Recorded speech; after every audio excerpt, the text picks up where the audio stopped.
Very good evening, everybody. Again, it's Thursday evening. We hope that you are enjoying this series, Conversations, Candid Conversations, because we want to know the whole story right from the proverbial horse's mouth.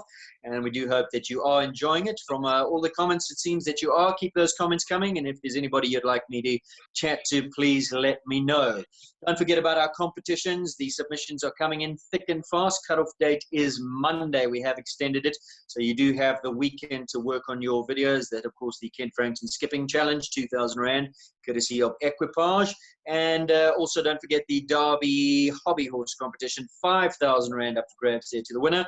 And the winner will be adjudged. There's no judges. It all goes on likes, and those likes on YouTube only. People have been asking, is it Facebook likes? How does it work?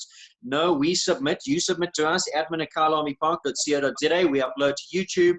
And then once those videos come live, which will be around about Monday sometime, keep watching. The most likes, the most thumbs up on YouTube will be the winner. On to my guest this evening. And of course, this is episode, I think, number 20, somewhere around there. So we are rocking along.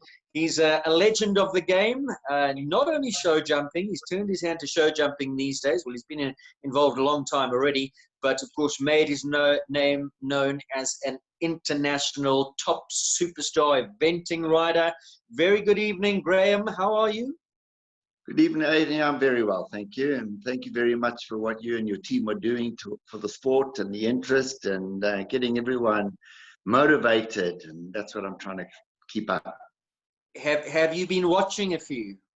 Yes, I have done, and it's been very interesting. Obviously, this doesn't come easy, this talking, but let me give it a go, and I'll be able to explain to you basically how my life started with horses and how I ended up here. If Michelle is in the background there, if it makes it easier, she can slip you a gin. We don't mind. Sit back, relax. This is going to be a long chat, and I'm looking forward to it. Graham, first of all, lockdown. How are you guys coping? Look, I've heard a lot of the other interviews, and I've got to say, pretty much the equestrian fraternity, especially in the big yards, we're very, very fortunate, very, very lucky. And more so in the last couple of years, we've changed the business slightly to the production of young horses. And, realized just how important it is to do those first 3 to 6 months correctly. So we're very full, we're very busy, we got a lot of horses, and I say it again, very, very fortunate that I'm probably riding more hours than I have ever done in my life during lockdown. So it's taken a little bit of a toll on my body, but, I've got to keep looking at how difficult it is out there. There are a lot of people that aren't in my fortunate position.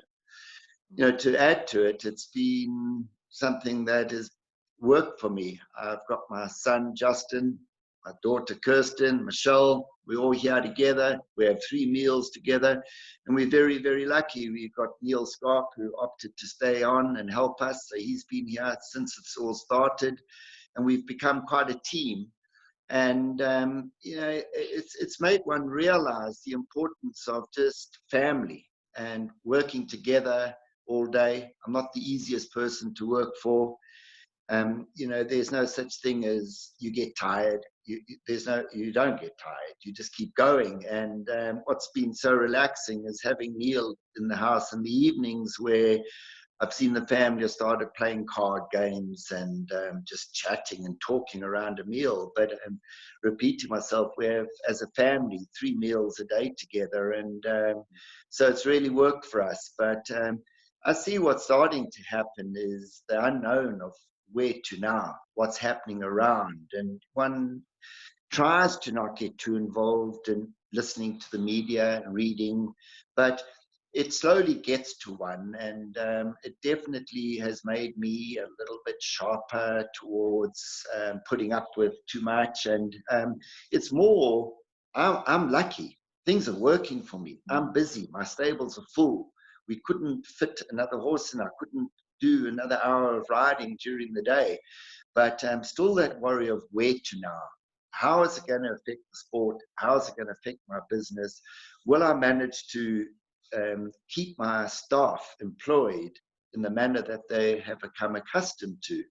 You know, it's really a worry. They've got families back home, and they all opted to stay here on the property.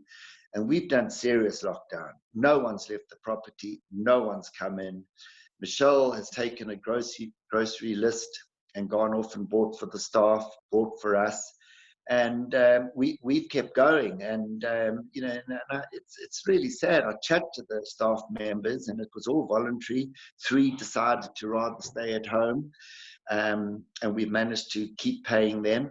And, you know, it's just the unknown, even to them. You listen, you talk to them. I talk every morning to them. We have a little get together and we chat. And it's worrying for them. They're only now starting to realize the severity of it all. And, you know, more about what is really going to happen.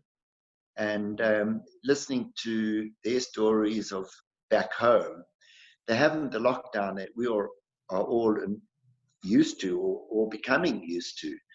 And they don't understand why they're really having to do it. And it's very difficult, but I've had incredible participation from all my grooms, all my staff members, and we've probably got through more work since lockdown than ever before. So, you know, going back on it, like everyone else has said, it's been a big learning curve. And I think if one can stay positive and take all the good points out of what lockdown has actually made you aware of, simple things, family, talking, communicating, being together, listening to one another.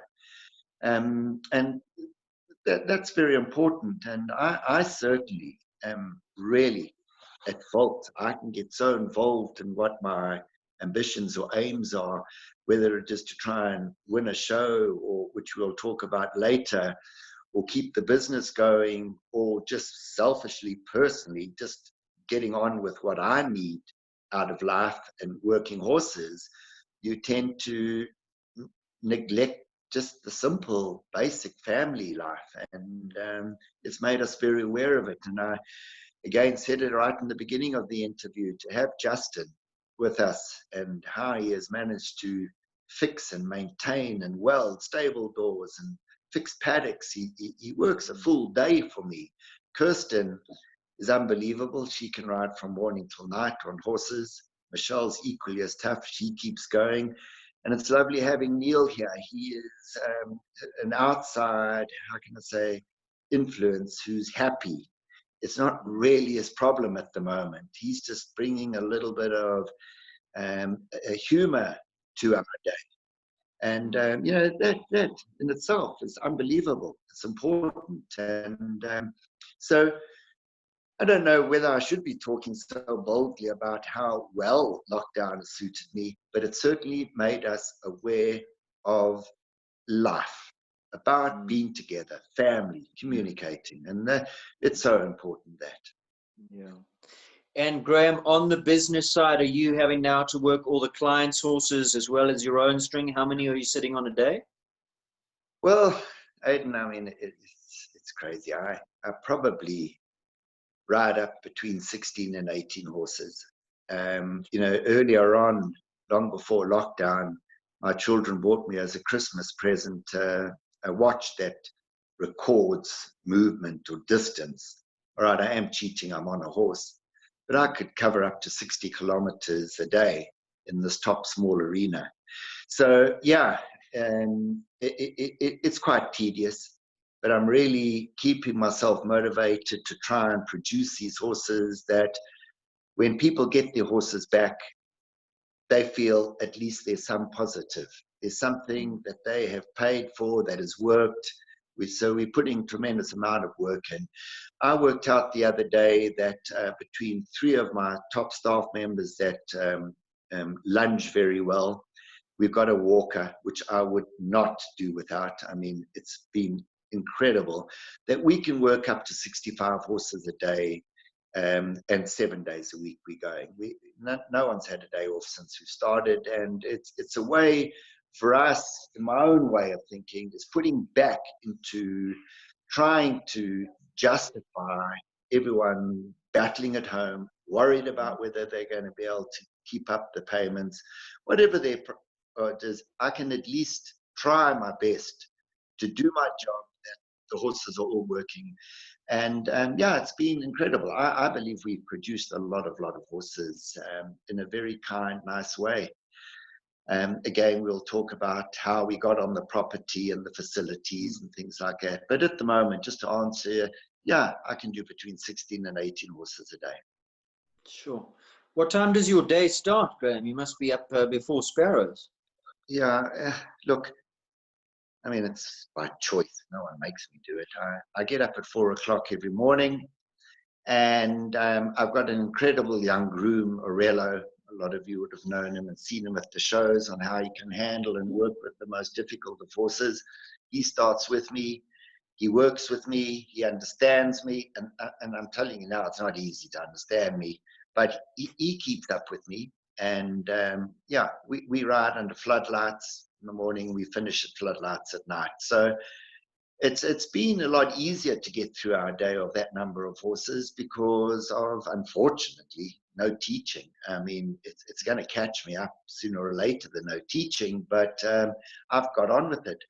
And I don't seem to be disappearing into town to fix lawnmowers or finding an excuse to go into town. So there again, this lockdown has become, or taught us to become a little more disciplined, that you can get on things and fix things at home on your own without running off to do it. So yeah, it's all worked. And as I said, Kirsten can keep up. She keeps going. And it does worry me that I'm a little bit of a taskmaster. I don't believe an excuse is to be tired.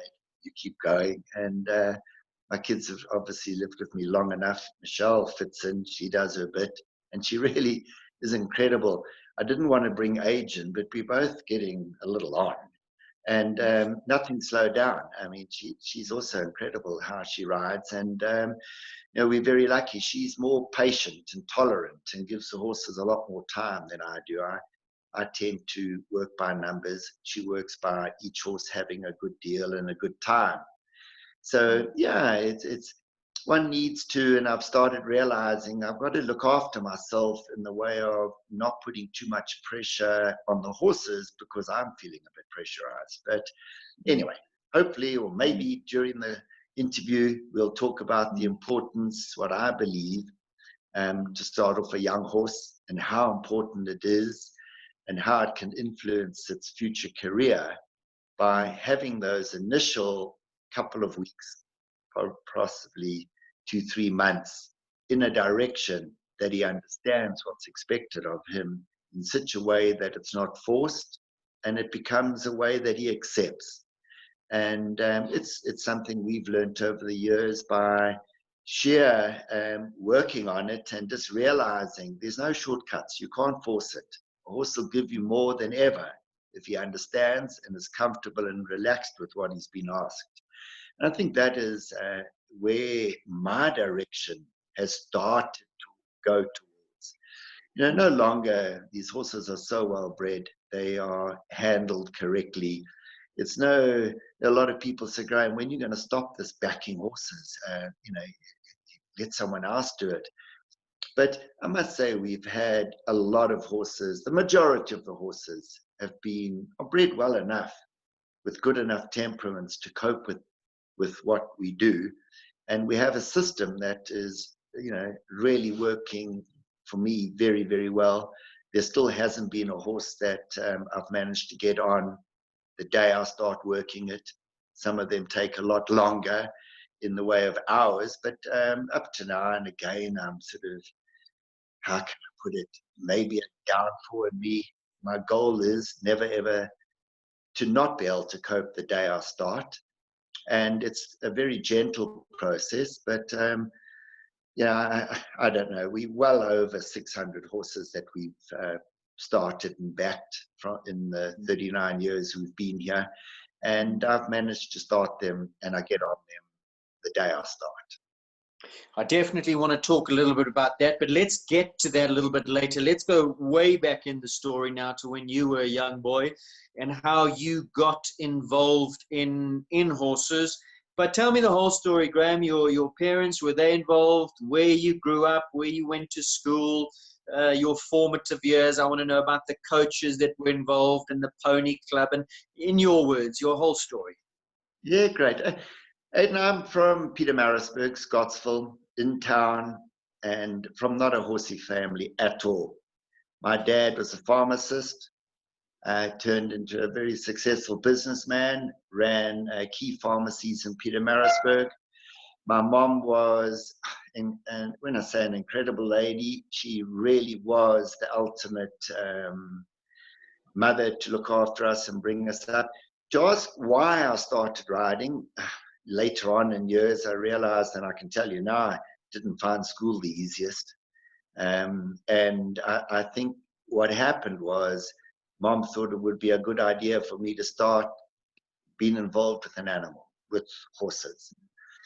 And we, as I said, I lived in Pietermaritzburg, and the only riding school we knew of was up in Winter's Kloof with, Gene Davies is where I started.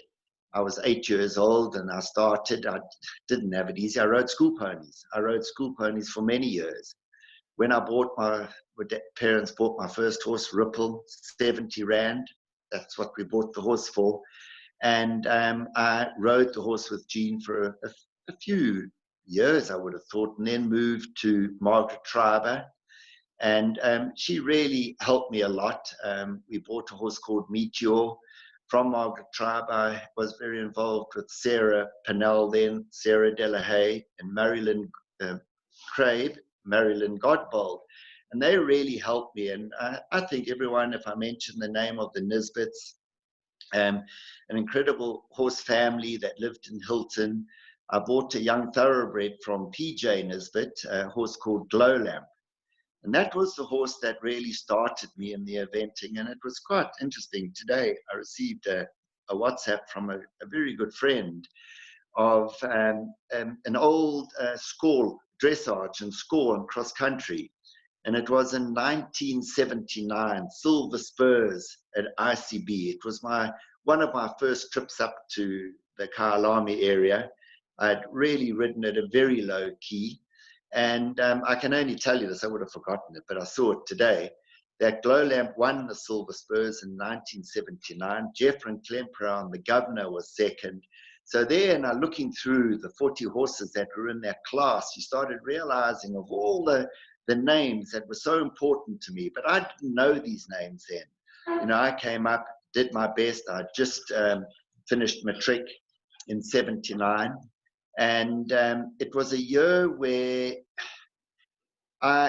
national service had just become 2 years. I knew I had to do national service, but I tried to prolong it, and I said I was going to further my studies. I mean, to be honest, I didn't know what I was thinking. I'm not varsity material, but I was going to go and study. And I got a July call-up. And in those 6 months after matric, I had ridden in the Easter weekend. South African Champs was always Easter weekend on the horse I told you, Glow Lamp. And I ran Comrades Marathon in that same year, which was really silly of me to do. I was 18 years old. And those that know my family, Mick Winn, my dad, is very, and still is today, nearly 90, involved in the Comrades Marathon. So with athletics being so in my life and in my family, I decided really stupidly, and I have to say against my dad's judgment, he said, "Graham, you're too young, don't do it." But I wanted to do it. So why I'm telling you this is it became a huge change in my life. I ran the Comrades Marathon, as I said, at 18. I didn't know what kind of time I would do, but I ran as hard as I could. I did get a silver medal that year and ran it in 7 hours, 14 minutes. But, this is all to any runner listening to this. They'd say, what a silly young guy, 18, running that hard. It did have an impact on me. But anyway, from there, I decided that, look, I would rather get the national service behind me. I was called up to 5 Side, which is in Ladysmith. And I'd made up my mind, looking now towards a career, that horse riding schools was out of the question. I wasn't going to do it. Most of the riding schools that I'd been to and been involved in, and I mean, please, I hope I don't offend anyone, but I can just remember them with dogs, lots of dogs everywhere. They lay on the carpets, they lay on the sofas, broken cars and no money. So I thought this was not going to work for me. That just seemed to come across really strong in my young life, that riding school wasn't going to be the way. I had done, as I said, the Comrades Marathon. I'd managed to come with Stuart Dixon, a very good friend of mine, 14th in the Doozy Canoe Marathon, and swam the mid-mile mile. So I was a little bit more towards athletics than horses, and I knew I couldn't make a career out of horses. So from there, in Ladysmith, they came around and they asked who would like to go to Berriada Equestrian Centre, Potchefstroom or Pretoria. Didn't put up my hand. And I was hoping to get into the PTI course in Pretoria, which I would further my running. And at that stage, work towards triathlon, and the Leppen Ironman was happening. And that interested me. But my luck, in a way, there was no call-up for PTI, being the first year, 2 years, and a July call-up. So there I was, missed the horses, and I was going to now be, I did 81 millimeter mortars. I was section leader, and was, preparing myself with who I was involved with, my section, to take them up to the border. And that's what we were going to do. And that I'd accepted. That's the way it was going. And, we can talk about the army and national service and whether it was good or bad, but it worked for me.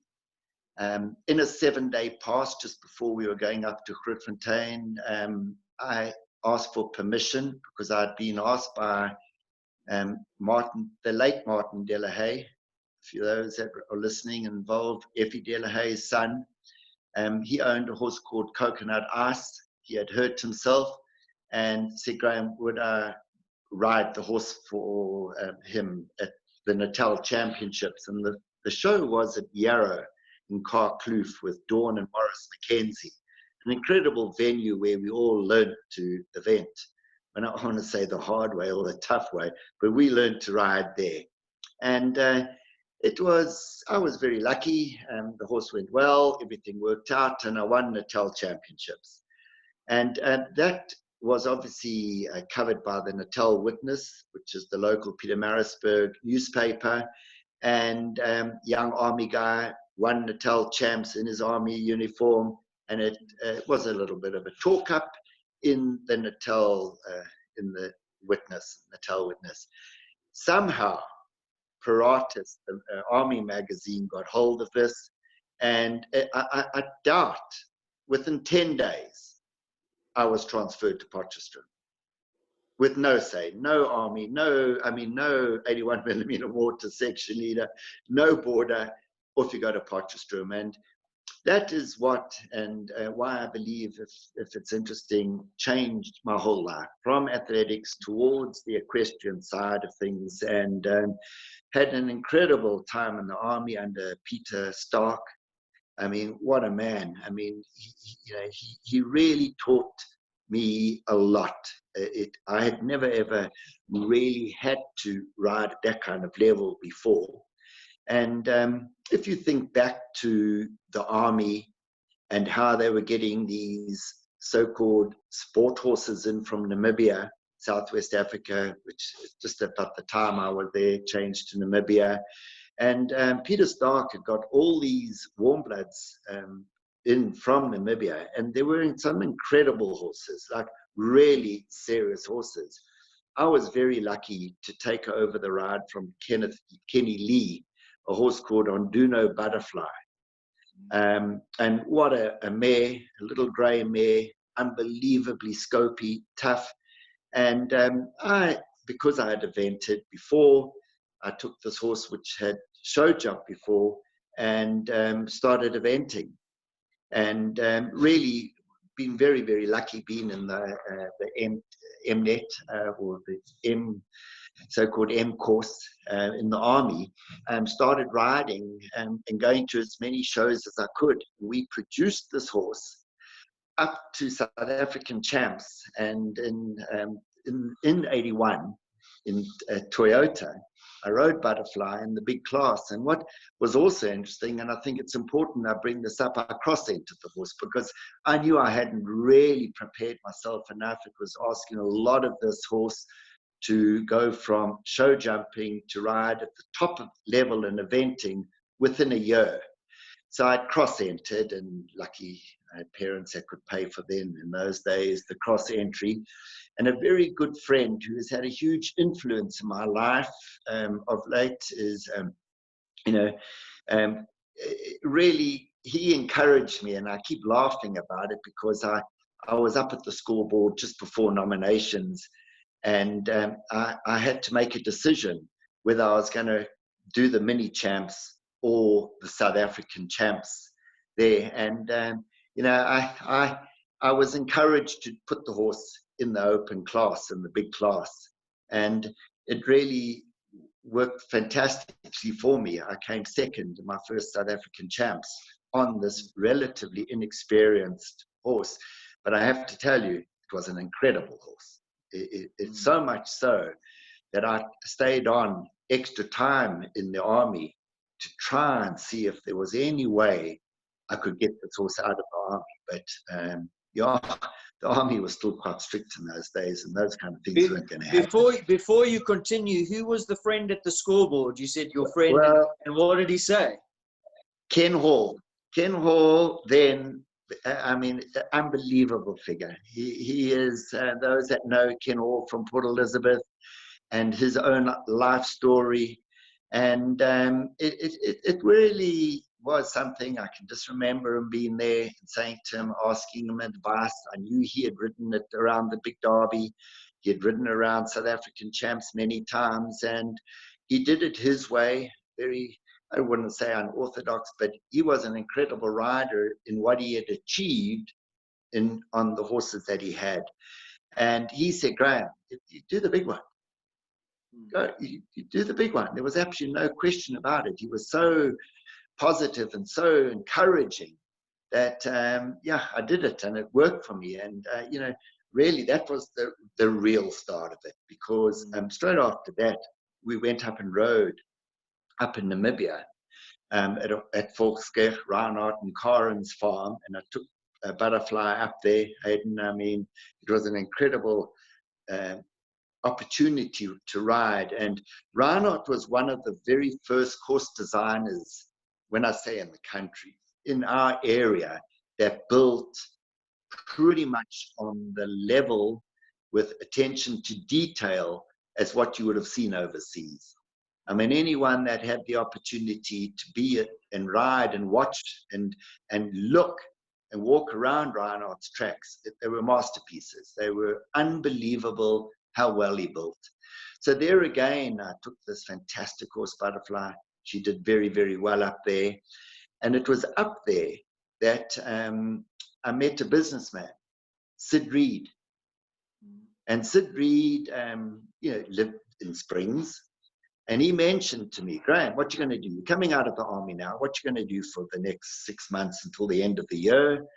And I said I wasn't sure. I had an opportunity to go to Richard Mead, the British event rider, his son still riding very, very successfully, to go there and work, not as a ride, actually to work. So I had that in the back of my mind, that I would have gone to England and started off as a groom and worked my way up, hopefully. So that was in the back of my mind. And he said, Graham, come, I'll offer you an opportunity. Come to Springs, and I will, you can help me ride. His brother, Ivor Reed, was about to go in to have a shoulder operation, and they needed someone to help them with their horses. I'm not saying I didn't think too much about it, but it's just coming out of the army. I didn't want to go straight into work. I didn't know what I was thinking in those days, but I got home, and Sid phoned me on the Sunday evening. He said, have I thought about it? I said, well, I haven't really discussed it with my parents, but I will do. 2 days later, AB arrived with the horse box for Dorset Place, Scottsville. AB was the Zealous Pressure Castings driver. and fetched me and my horse and brought me to Springs.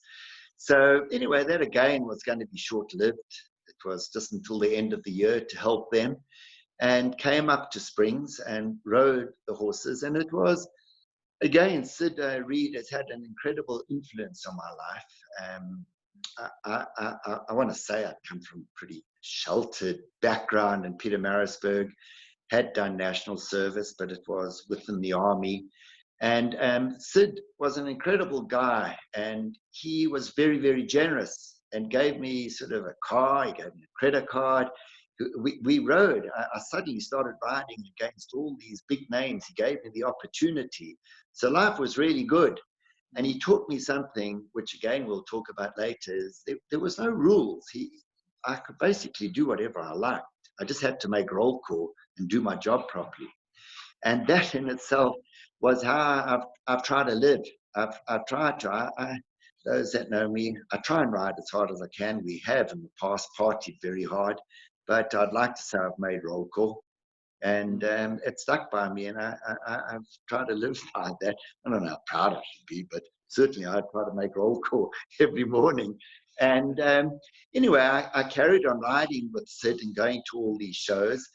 And then Sid being Sid, he was, for me, quite an operator. And if you worked out in those days, he was a young man that had been very successful. He owned a very big Zealous pressure castings, a very big company that he had built up from nothing. And he then said to me, Graham, are you serious about England? I said, well, yes, I'd like to go. I'd learned more about it. I'd like to go across there. He said, you're not going to do it well without money. At that stage, there was a property in Springs called the Springs School of Horsemanship, owned by Peter Laverty. And he said, Graham, let's go have a look. Came and had a look. I think Peter had got tired of what he was doing, and and he wanted out. And Sid said, Graham, let's do it together. Take over the riding school, run it, 2 years. We sell it, use that money to go overseas. Well, that was 39 years ago. And I moved into, we then changed the name to Winstead Stables. Again, Sid being Sid Reed. I had ridden a horse down in Natal called Cronus.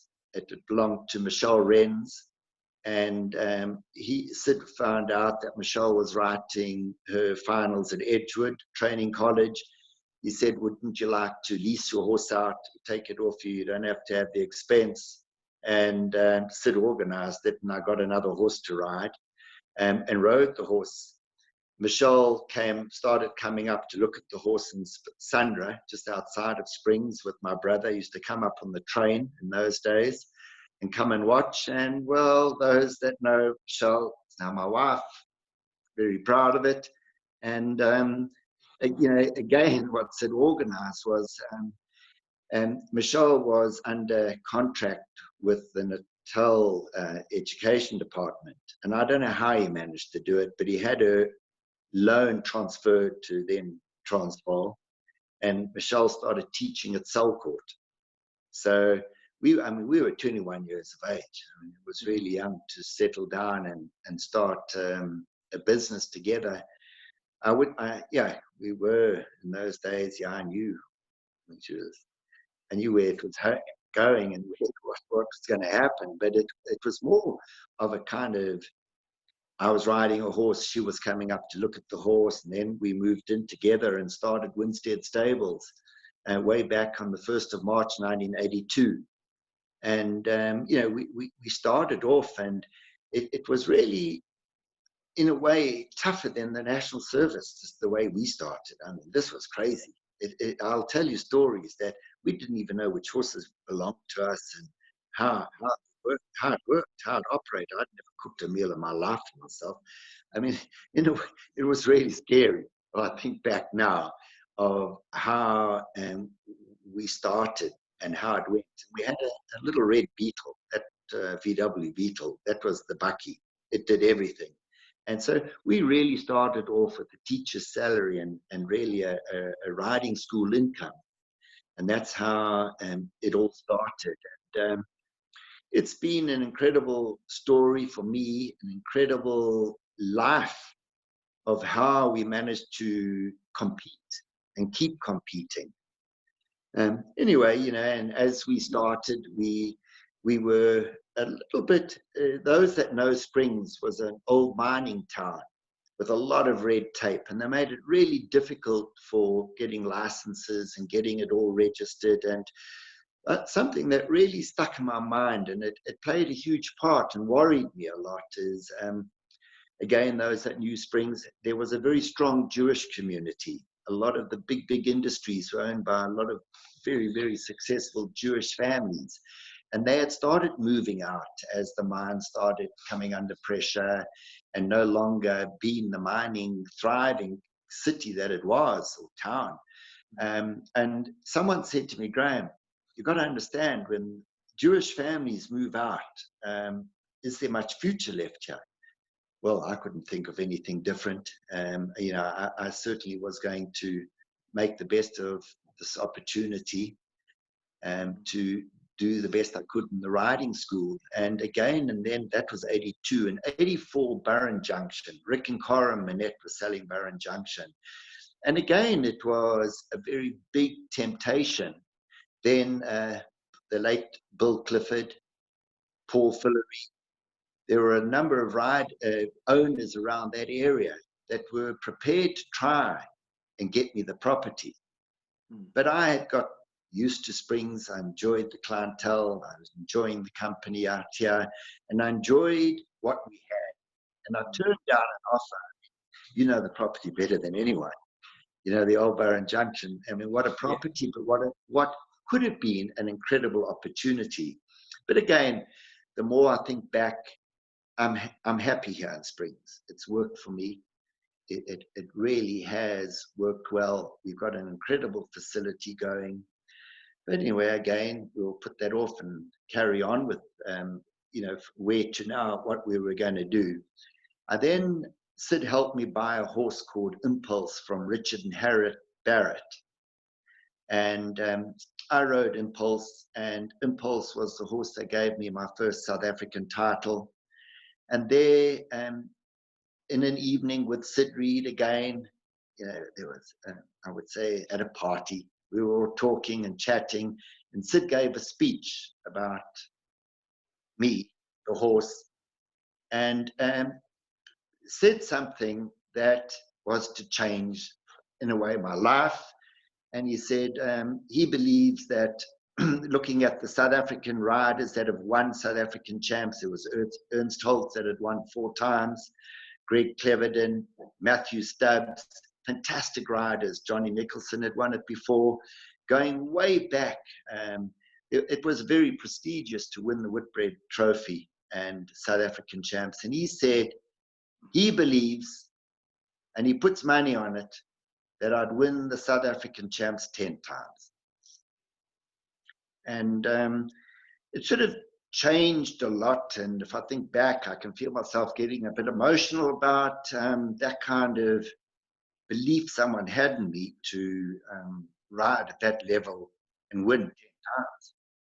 So I set off on it. And I know Michelle's listening, but life wasn't pretty to be around me on every build up to South African champs. You know, I'd really made it almost like I was going to do it.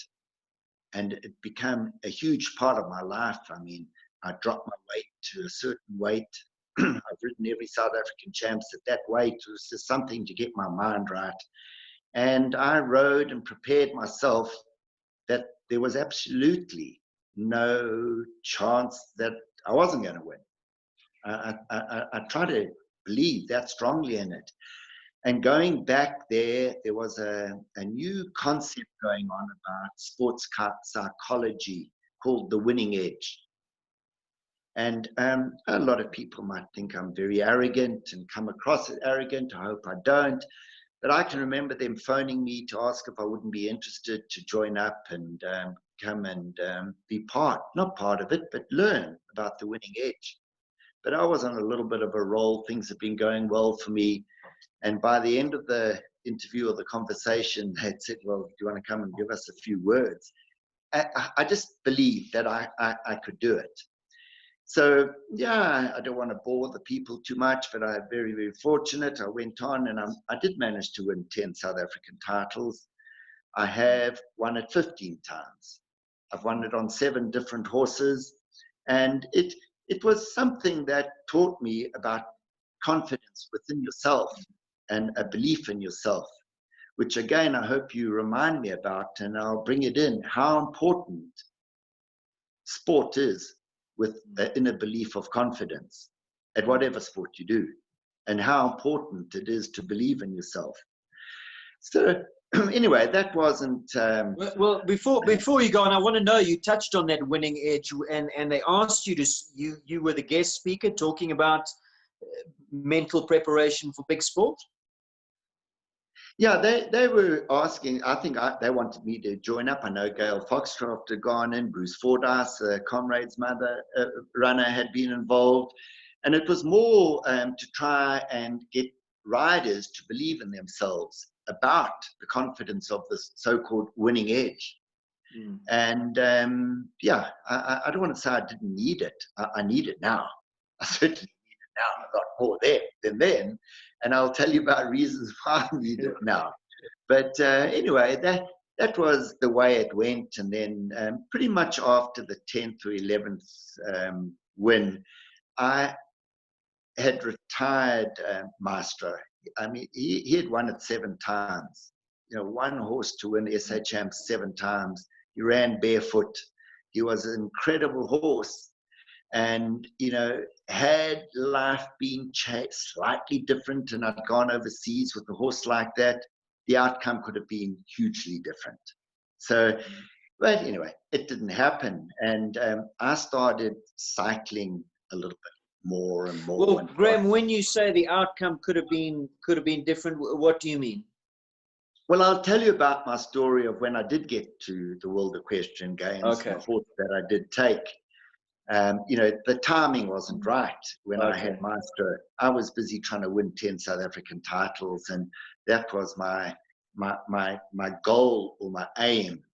I wish I'd aimed bigger than South Africa, but it was what was working for me there. It was good for the riding school. I taught a lot of riders. A lot of riders have gone through the riding school and gone on to become very, very successful. And we'll talk of the different names that I can remember over the years. I mean, you know, just a name that everyone knows now, Martin Swanepoel came through the system. I mean, and he's a fantastic rider. He's achieved an incredible amount, and he was part of the team that went to Winn, to Kentucky. But anyway, going back to it, I started cycling a lot, and I started really putting in the hours and could do between 12, 14 hours a week. And again, it started influencing a little bit towards choosing a race rather than a show, rather than teaching all day Saturday, go for a long ride. And Michelle mentioned and asked how much money my cycling was bringing in. So that slowly started putting an end to the cycling. And it was at that stage where there was this drive to get a South African team on South African horses to the World Equestrian Games in 2010. And so this for me, I'd like to really swing the whole way of what happened in our sport and how incredible the eventing community was. And they gave us a 3-year, 2.5, 3-year build-up to prepare ourselves and qualify our horses. And we qualified, our entire team here in South Africa, qualified to get to the World Equestrian Games. And now if I look back at it, I realize that eventing as a discipline was the first discipline that had ever done this in South Africa. And it was done by trying to qualify our horses. And to qualify our horses, we had to bring out international course designers. And these course designers came out and built world qualifying tracks. And with it, taught our local course designers how the building trends are going, what was expected of these horses.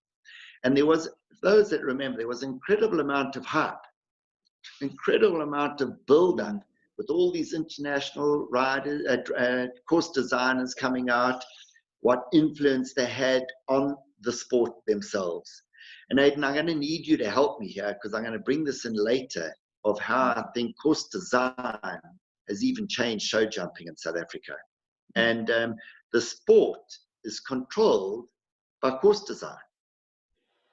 You know, I don't know if you want me to talk about this now or carry on talking about our No, carry on your story. I want to hear about the World Games. We will remember, and then we'll come back to this point. Yeah, please. Well, just help me there, because that could easily just go past me again. So anyway, we continued with the preparation to qualify these horses. Zorba, I was caught a little on the back foot. He was 18, was 19 at Kentucky. He was starting to feel the vigors of eventing. He was a great horse, but I could say of the 7 horses I had won South African champs on, he was the least talented, which was unfortunate, but that's the horse I had. So I did the best I could. Anyway, as we approached the trip overseas, we realized the vast amount of money, this huge amount of money that it was going to cost. And there was absolutely no ways whatsoever that the riding school could fund this. There was absolutely no chance. So I had started to mention that, look, I'm going to have to step back. It's not going to happen. And it's an incredible story for me. The eventing community funded me to go there. They all put money into an account and stood behind me and got myself there. It was incredible that how a community could get together. I don't want to mention names, but I will say it now, that Ken Hall, who was the guy that originally got me to ride Butterfly and said ride, he was my biggest supporter, put a tremendous amount of money in it, and really helped me. But it's a little unfair because there was huge numbers. Ernst Holtz, my brother, Norman Hornby, and riders and people that I hardly knew all just contributed into this fund and literally paid my trip. They got me to go there. So anyway, there was absolutely now no turning back. We were one of the last horses to leave, do our full quarantine in Cape Town, in Kenilworth. So that helps a lot. It was 3 months. And we went through Kenilworth, and then I flew. And in those days, we flew on a 727 chartered airplane with Brian Roux. And he took our horses across. There were 40. I was with horses. you. I remember that, Aidan. You were helping us. You'll know the full trip. I mean, for me, and so you can help me here, that it was scary. I mean, for me, it was really scary flying with the horses because it was a charter plane. We were allowed to hold these horses, Zorba Bean and Cardinal, Volkswagen horses from Namibia, taking off in an aeroplane the first time. Well, that was it was very interesting and very scary. And more scary that we landed, you'll remember, in Tripoli. And the armed guards got in there and walked through with those, their big rifles, checking everything. And I mean, for me, it was meant to be a trip of a lifetime, but it was really, you've done a lot of those trips. I hadn't. And I had my horse that I knew I couldn't take off that plane. And if anything went wrong, I didn't, there was no way out. We were on that plane. We then, you'll remember, were meant to land in Ostend in Belgium and went all the way down to in sight of the runway when they aborted the landing because of the heavy fog, and they took off again, and we landed in Liège. I mean, that was a 5-hour trip by horse box. And how we stood in that horse box, it was cold, but in that box, in that big horse box with all those horses, I mean, the aeroplane, how hot the horses got and how we had to put water on them to keep them cool. So it was an incredible experience, this whole trip to, on, let's call it, road to Kentucky. We were based in Fontainebleau, an incredible yard. Marcel Rosier and his son Philip Rosier, who was at that time representing France in show jumping. And there we were based. There were 5 riders, and we were based there. And we stayed about 10 kilometers the other side of the Fontainebleau forest in a beautiful accommodation. So we used to either run or cycle there every day, or Edward Lutgard very, very kindly organized a vehicle. So we had transport, but we still cycled a lot. It was very, to get the horses fit. And I don't know how much you want to talk about this whole trip, but our very first show was in Compiègne.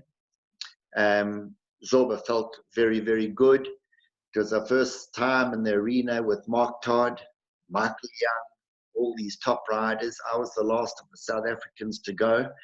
And he warmed up really well. I was angling jumps. I was letting it come to me. I felt very, very confident. And went out at the start fairly hard. I thought I would try and beat Michael Young on my first outing. Got to number 3 and turned head over heels, and that was my show finished. And literally, I was on the back foot from there on. I mean, I don't know what happened. I didn't miss or anything, but he caught it, and he turned head over heels. So he really got a fright, and so did I. And it was, for me, very embarrassing how all these people had put so much money into me going over, and I walked my horse home. So, that was the start. It wasn't an easy build-up. Zorba, the longer we got into it, was starting to really not enjoy the new level that we were being asked to compete at. Jean-Philippe Convalise was incredibly supportive, how he just kept us positive. There again, how important it is to have belief in yourselves, and how he kept us together was incredible. And I started realizing that, to do the final trip from France to Kentucky was not going to happen. And I really was starting to become a little bit negative. My daughter had stayed there the entire time. She had kept this horse going. And it was, we really tried hard and learnt an incredible amount, not only watching how the farriers kept horses sound, and how important it is to have a horse correctly shod, and how important balance is. And we had the opportunity of having unbelievable farriers over there that really helped the 5 South African horses.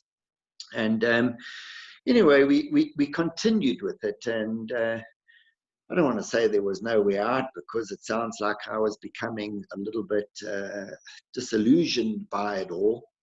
I'd been used to possibly getting it right on the horses that I rode, and I certainly wasn't getting it right there. So anyway, we did. We ended up in Kentucky, and what an incredible experience there to represent your country in America. And it was really an unbelievable story of the feeling that it was. Just quickly, we walked the course. It was big. It was really big. Jump number 10 was a very big log over a ditch. I'd been eliminated a few times at ditches. Jump number 16, if you're riding at the top of your game, is known as a let-up fence. It's a huge ditch with a hedge behind it, like a real trachena. The top of the hedge was 1.40 meters. The ditch was wide enough that I felt I'd bounce it. It was scary. But anyway, Zorba did a very, very good dressage test. I was there in the middle. He did the best he could do. And the cross country, it was scary. And I've thought about what would I talk about tonight? What was I going to tell the people? And those possibly listening that don't understand the horse sport, for me, starting that cross country was like being asked to run through a field with trees in it, blindfolded. You knew you were going to hit something sooner or later. And I mean, it sounds like, Graham, how can you be talking like that? But I hadn't got round a course successfully or smoothly. Wasn't looking pretty at all. And here I was at the start of the biggest track in the world in Kentucky. It really wasn't a pleasant feeling to go out there. But I was rider number 64. I was hoping that I wasn't going to go. I mean, I know I shouldn't be talking like this, but I've got to be honest. I was hoping someone would say, Graham, you've done all right. And, you know, we don't need your score. You're not going. I wouldn't have argued too much. But anyway, I ended up at the start. And a very funny story, because Michelle, my wife, and my brother had seen how I was starting to battle and how often I'd fallen off on the build-up. They bought me an air jacket. I'd never worn an air jacket in my life, and I clipped this on, and I'll tell you what happened. But anyway, off I went, start, and I did the worst thing you could do. I pulled into number one. He hovered and scraped over it. And I thought, you know what? If I don't get going now, I might as well walk home. And yeah, I really rode him.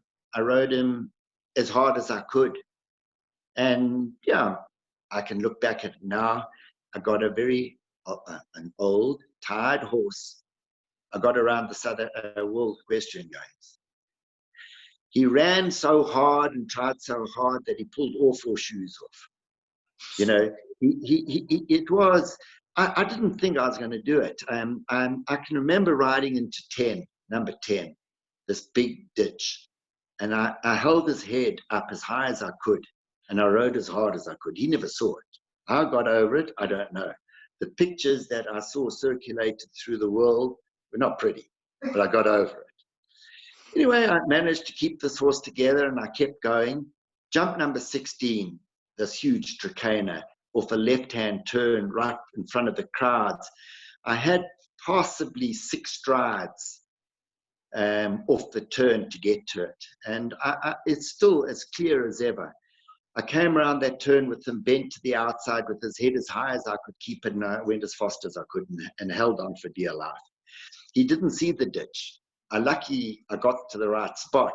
And how I got over it, to this day, I don't know. But anyway, I got over there. The water complexes were next, and I coped. And I realized, you know what, in front of all these people, there's a chance I'm going to get home. And, you know, that I got home, but it certainly wasn't a round to be proud of. I'll be quite honest. Peter Thomas was our team manager. I was called up to the grand jury in a kind of meeting. And they said, what happened out there? They had looked at it, and they said, Graham, look, it didn't look like your horse was enjoying it. And the only reason, and literally, it was a disciplinary hearing, that I'd made a horse go around a track who wasn't enjoying himself. But, and the reason they let me keep going was I never ever used the stick once. I never ever hit him. I never ever drew the stick on him. I just tried to coax him around. And as I said, you know, he climbed over a few. He got over it, and he lost all his shoes in the process. I got to the finish, and it was relief. I couldn't believe it. And I jumped off, and halfway down, I remembered this air jacket that I'd been given. And here I was thinking of, imagine doing a Sinisa dismount on the world stage of this amateur rider from South Africa jumping off and forgetting to release his air jacket, but somehow managed to release it before I hit the ground. And I mean, it was for me all very embarrassing, but I was home. And of the 5 South African riders, 3 managed to get home. Cardinal and Martin Swanepoel was the top rider, South African rider. Heidi Woods on a fantastic grey horse was second best. And Zorba was 3rd best. We got round. And the following day, with new shoes, Zorba was sound enough to do the trot up, and he show jumped really well. So we got a medal for competing at the World Equestrian Games, which for me was an incredible achievement, looking back to how my build-up had been and how Well, that brings me to, because you say, you know, wasn't around to be proud of, but I got to say, I beg to differ, because that was the point, you know, having had that build up and the self-doubts crept in, and you got to the biggest stage, the biggest test, and you made it happen. How can you not be proud of that? Aidan, I had very, very fortunately had horses that really coped with what I asked them to do. You know, for me, Zorba did more than any one of them because he wasn't enjoying himself. And he seemed to somehow get through it. And, you know, without making it too emotional, for a horse to dig that deep to help me get him around, I believe he dug deeper than any horse I've ever ridden to keep going. So, you know, I'd like to say, yes, if someone asked me, I finished the South Africa World Equestrian Games. How? Not pretty, but I got round. And anyway, so, you know, that was our story of the World Equestrian Games. And it was the 3 South Africans did better than the 3 Australians. I sound awful saying that, but the Australians have won so many times. So even though it didn't quite work out how we had hoped, we still did better than 1 or 2 of the leading countries. But again, that's unfair. We were nowhere near the league of the Australians, New Zealanders, the Americans, the British, French. There was no way. We were out of our depth completely. And another story, and I have to tell you this because my wife walked past the screen with a little note because I was meant to tell you and I'd forgotten. But anyway, in the warm-up, we had these allocated slots of when the South Africans were allowed in the warm-up. And there were a lot of spectators that watched this. A lot of people watched it. And we were just before the New Zealand riders. And Jean-Philippe was there helping me, and off we were going because, you know, warming them up, just having a bit of a practice session. And I rode down to an oxer, and Zorba turned head over heels and cut his chin open, right under the groove of the chin. He cut himself. And they weren't allowed to really inject him with any painkillers or anything. And that poor horse, with unbelievable vets, they managed to stitch him up. So that again added to how hard this horse dug in. And they put 14 stitches under him. So he did it with no bottom of the flash nose band. I just rode with ordinary cavus and bridle. So it just, what I'm trying to say, didn't go my way. It was certainly just didn't go the way.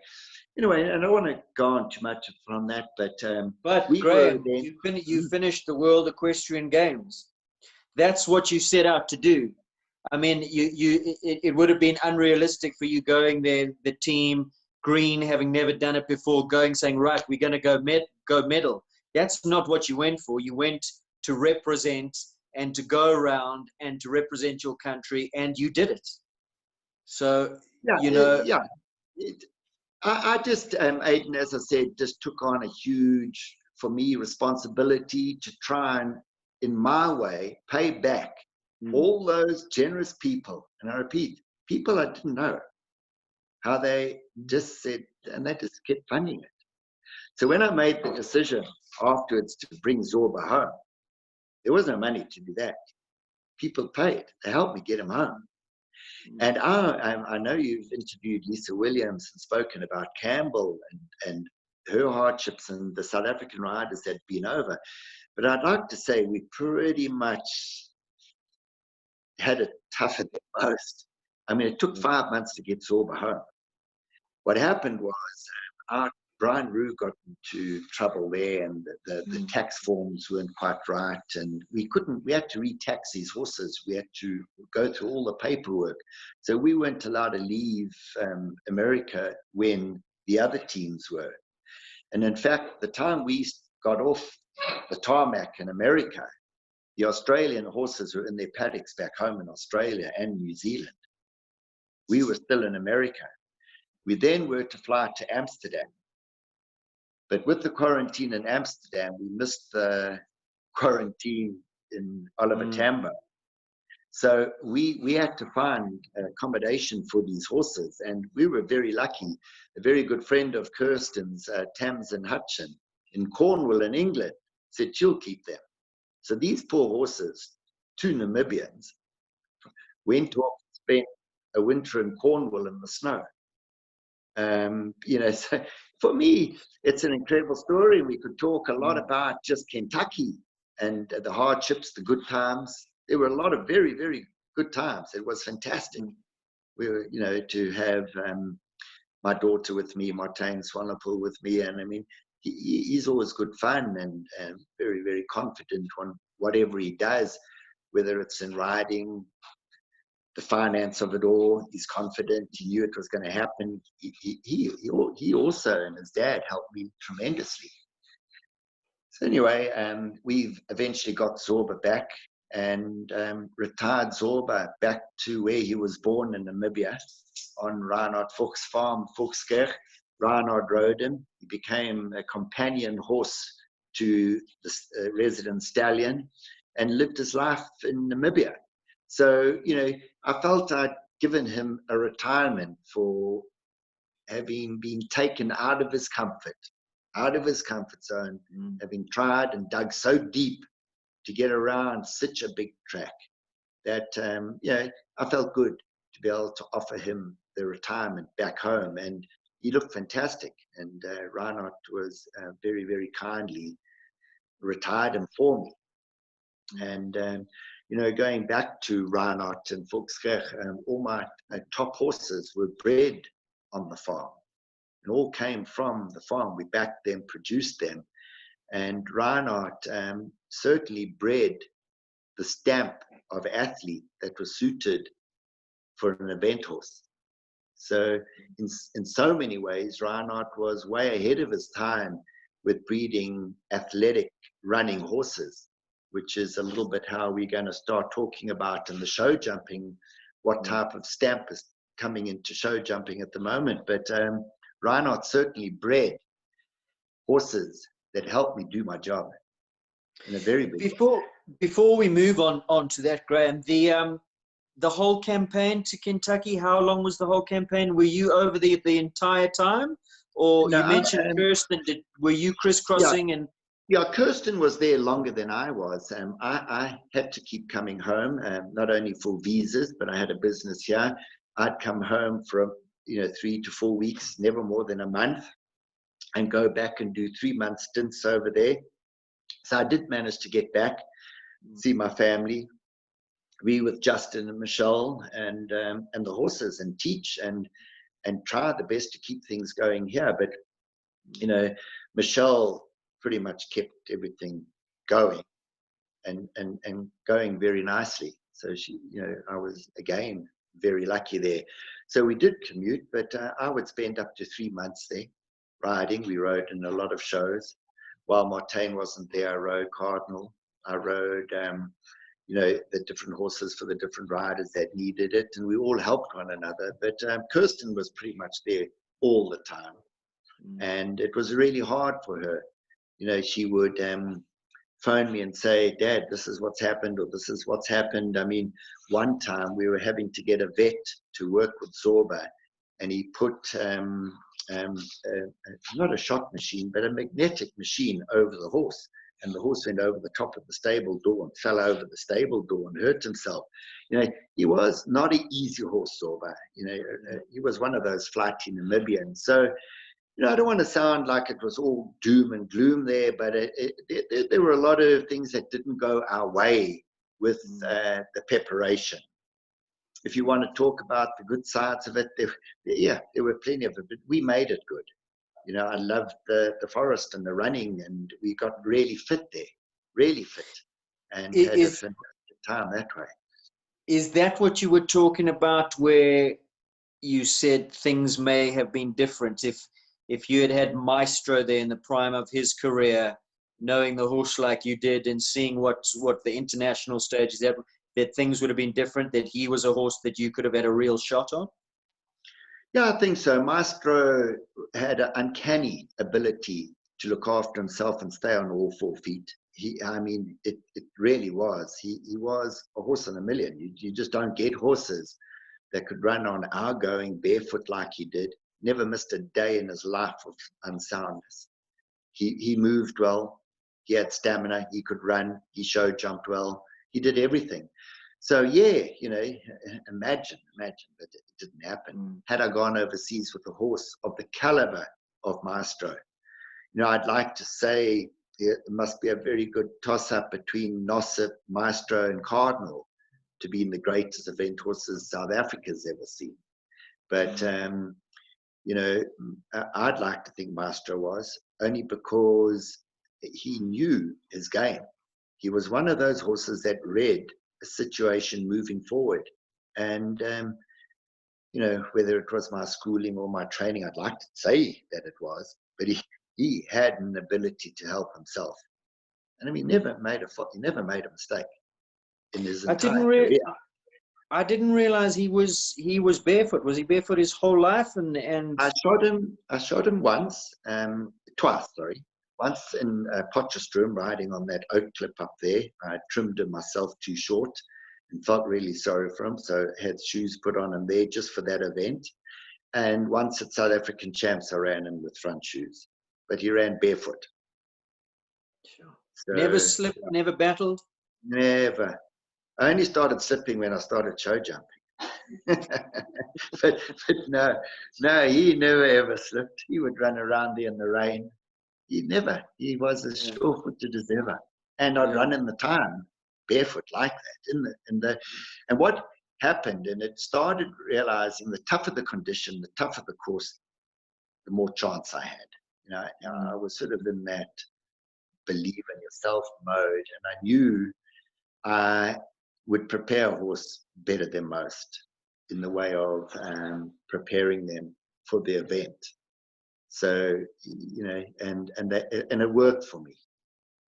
In those days, we were allowed to ride as many horses as you liked. I rode 3 horses the one year at South African Champs. And it was really a silly mistake on a little horse called Rumpus that I didn't get first, second, and third, but I was first and second, and Rumpus was in the lower placing. And I let the horse down by getting tired towards the end and not concentrating. And made a silly mistake on a horse. Otherwise, you know, I could have had a clean sweep. And that is the kind of story behind my eventing and how it worked for me. And, you know, we'll talk a little bit what I used of that to carry through into the show jumping and why it started happening. I don't know if you're ready for that now or when you'd like to. No, well, you touched on your 15 wins, Graham, which, I mean, that is incredible. First of all, your 15 wins, 7 of them on Maestro. Who were the other horses that you won? The other very 8? first horse I had was a horse called Impulse. I told you, from Harriet and Richard Barrett. Then Navajo, Volkskerk Navajo was my next horse, a big warm blood, quite a heavy horse.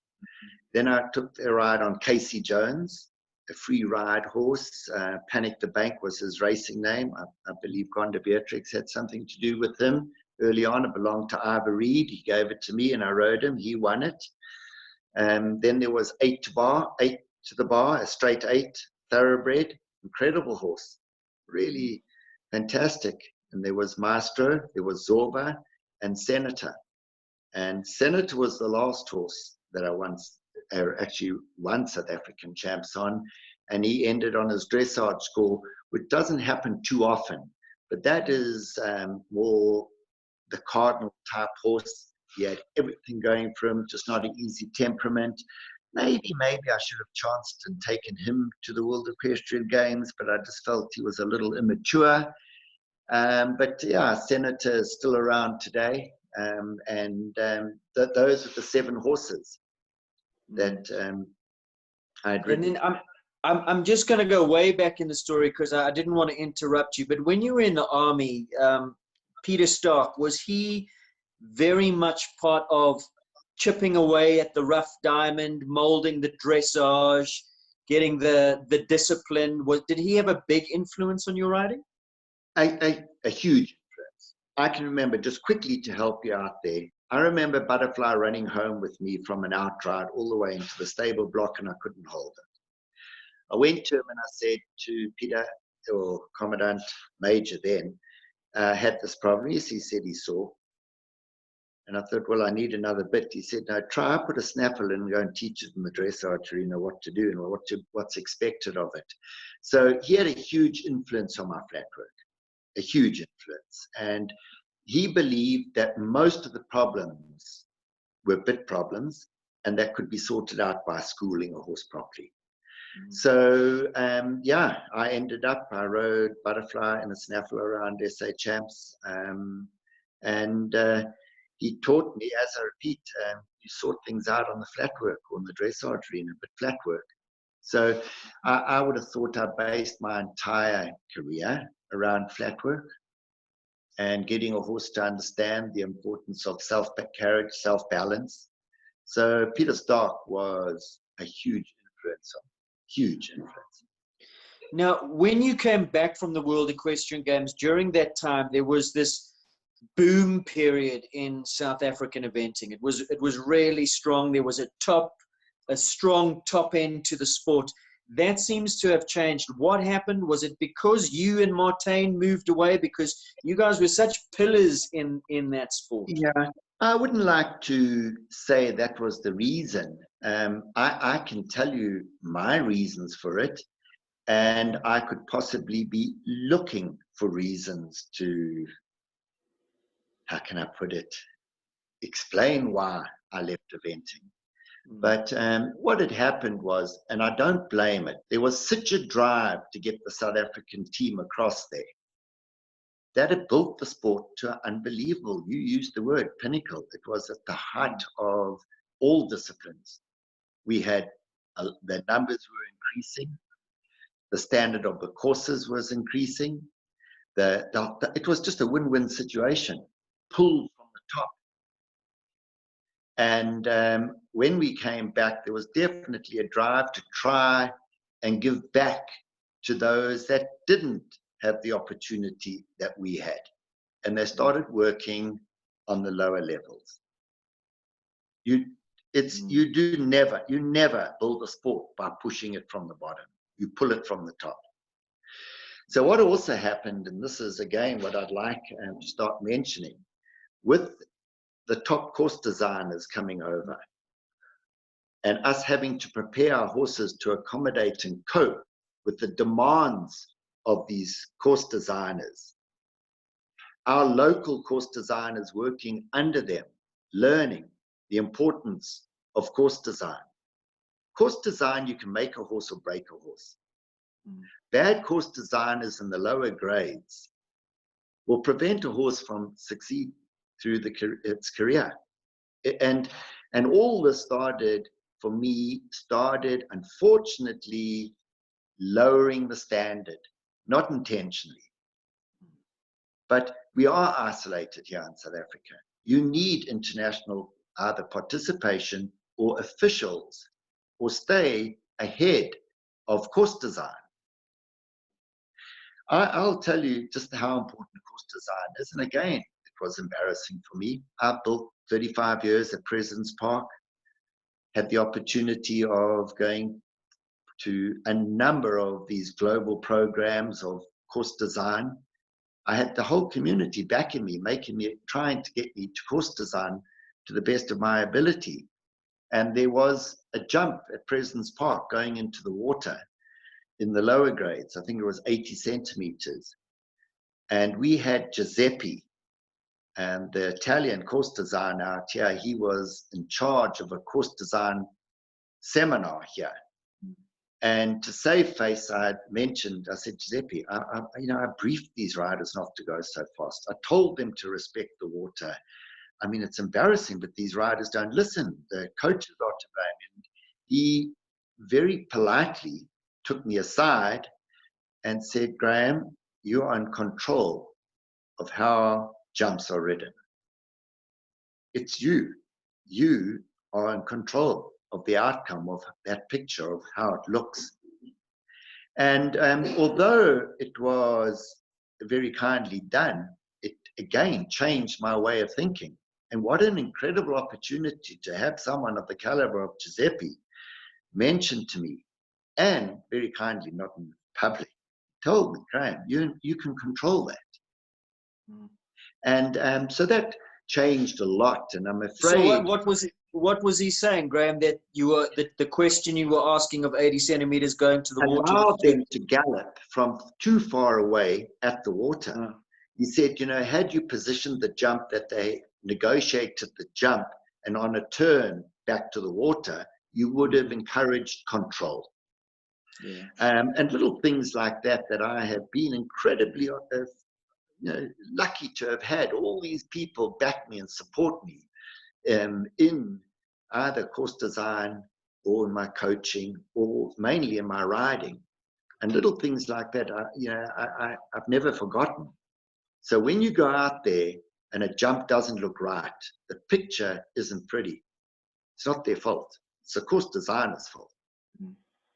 And those course designers that say, well, it's time they go home and learn, are at fault. You take the jump out, or you course design in such a way that you encourage the perfect picture, the correct picture. So again, here we get heading back towards the importance of course design and how course design control the sport. I even believe course designers control breeding. You're going to say, Graham, where are you heading here? What's happening here? The level of overseas courses now, you need a certain stamp of horse to negotiate and to handle the speed and the heights and the severity of the test. If course designers were building Pre-St. George power jumps, you would have that kind of horse bred to cope. Yeah. Another interesting story. Now I can use names of now towards more show jumping. Dominic Alexander, Barry Taylor, top coaches. They've realized the importance of who's coming to build the next World Cup. They will make an effort to study that course designer's courses, what he asks, what's going to be expected. Those coaches then coach the riders.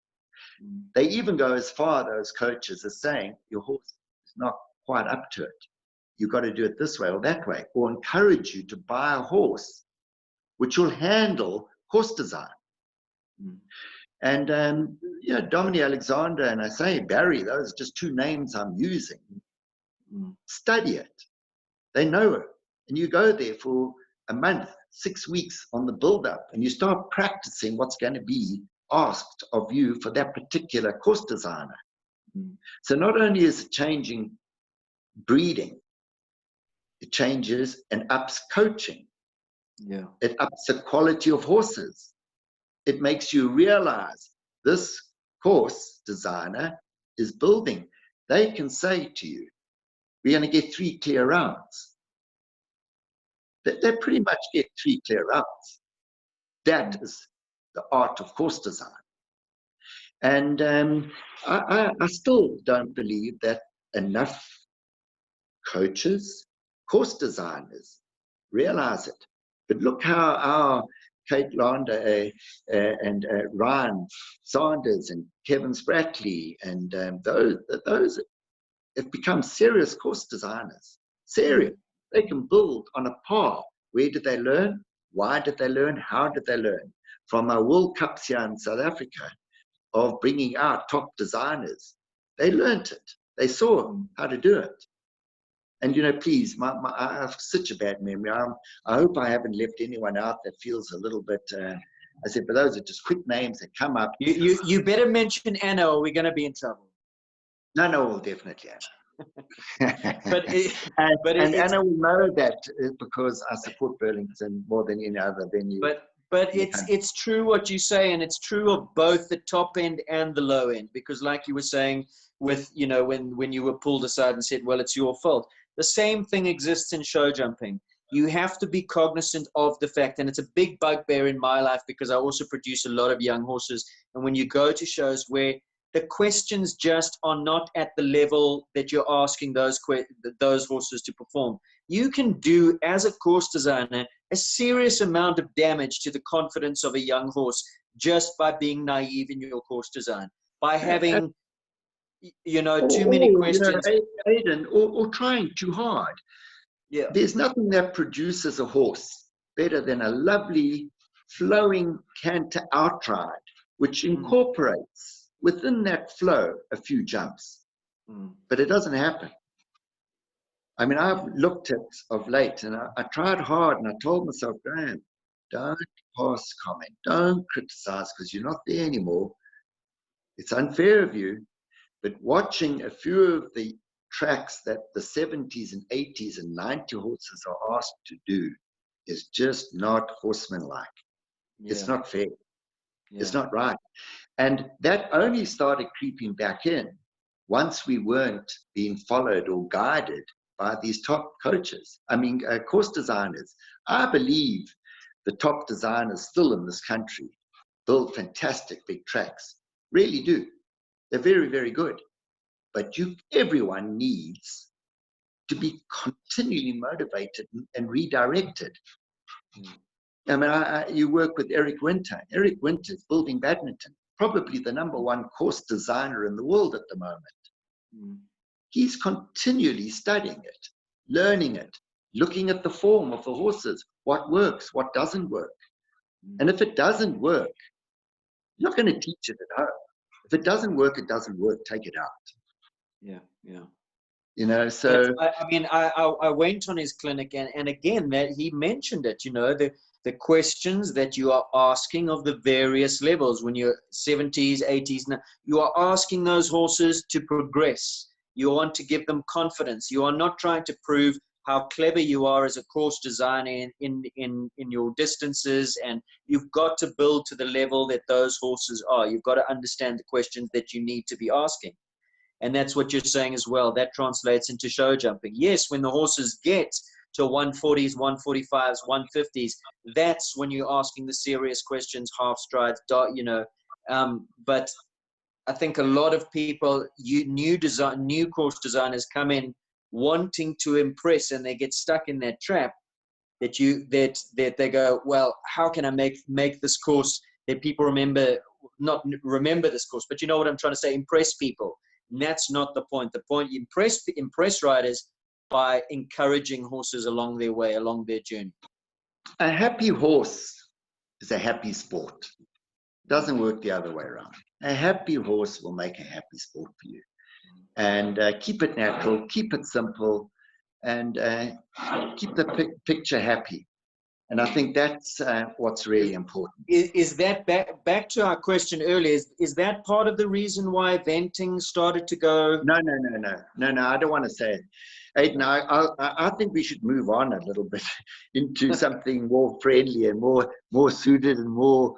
You know, it's candid conversations, Graham. It's candid conversations. Yeah. But tell me the story. Why did you make the transition from eventing to show jumping? I have to make sure I'm not, this is not an easy one for me.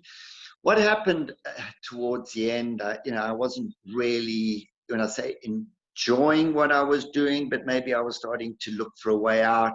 I designed a few tracks up here. 1 or 2 were severely criticized because they thought unfair. And you know what I thought after all these years and what I put in? Let me have a break. Let me have a little bit of a break. But that's not really the reason. The reason was Martijn Swanepoel, my daughter, started entering more and more show jumping shows.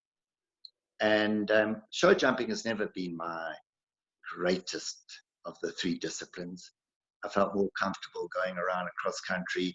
I knew I could do dressage, but show jumping was not the easiest. In fact, it was probably the poorest of all 3 tests for me. So anyway, I would follow with them and go. I had Eros, and I'll say it for Gail Foxcroft. I always say Sios Eros, but it's Zias, I hear. But anyway, Gail corrects me all the time with that. But anyway, and I had, unfortunately, and those remember, my son Justin was involved in a horrific accident. And horse box ramp fell on him and broke his back in a number of places. Spent just short of 90 days in ICU. So I started riding Volkskech Othello, a horse that he did very, very well on, very well. And we had just got Obi-Wan Kenobi. Now, a story about Obi-Wan Kenobi, and I think I can tell it because it'll lighten it up a little bit, was he's not an imported horse. It's a Carrick, Voltaire. And how he came about was on a plot in Bradell.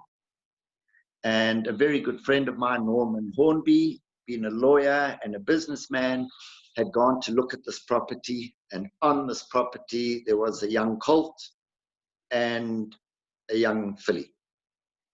Kiss from a Rose, an Olympic Pharaoh. So they were both well bred on a property that was owned by Dion Ace. And it was part of the property. It was now under liquidation and it was to be sold. So he said, Graham, come and have a look at these horses. And I mean, Obi, those that know Obi, is a good looking horse. He was a seriously good looking horse, but a stallion. We didn't allow stallions in the property. I'd never ridden a stallion ever. And he said, Graham, what do you think? I said, well, I think they're lovely. They're both too young.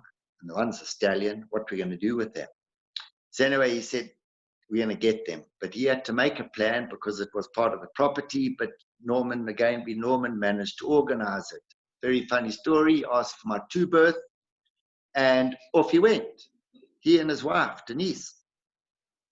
And I literally forgot about it until I heard this noise coming down the road. Norman had put Obi and this filly in a two-birth.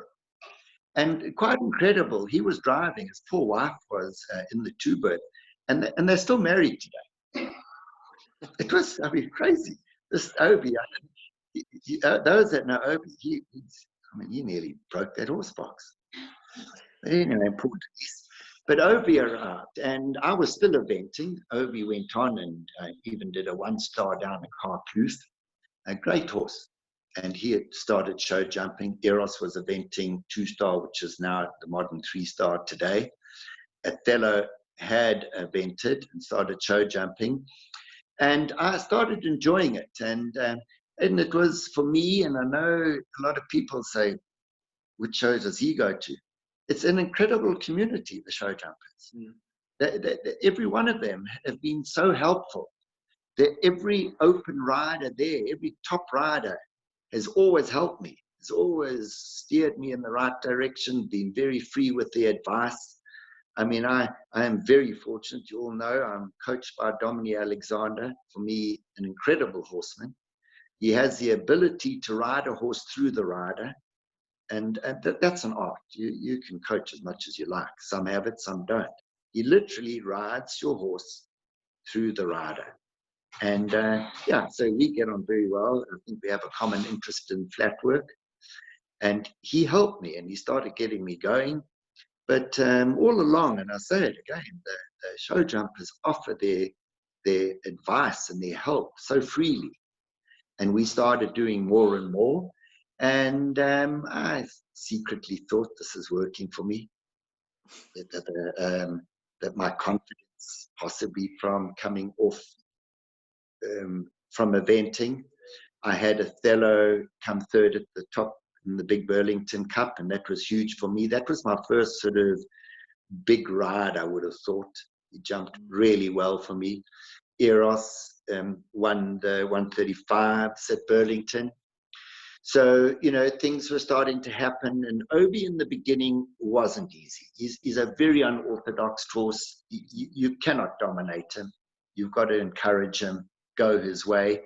And he started really performing, and he is an incredible athlete. And as I said, very unorthodox. And I went on and rode my first derby, and I jumped a double clear.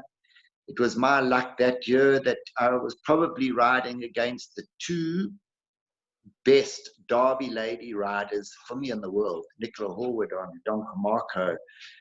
In her, not I want to say in her heyday, because she's still so brilliant.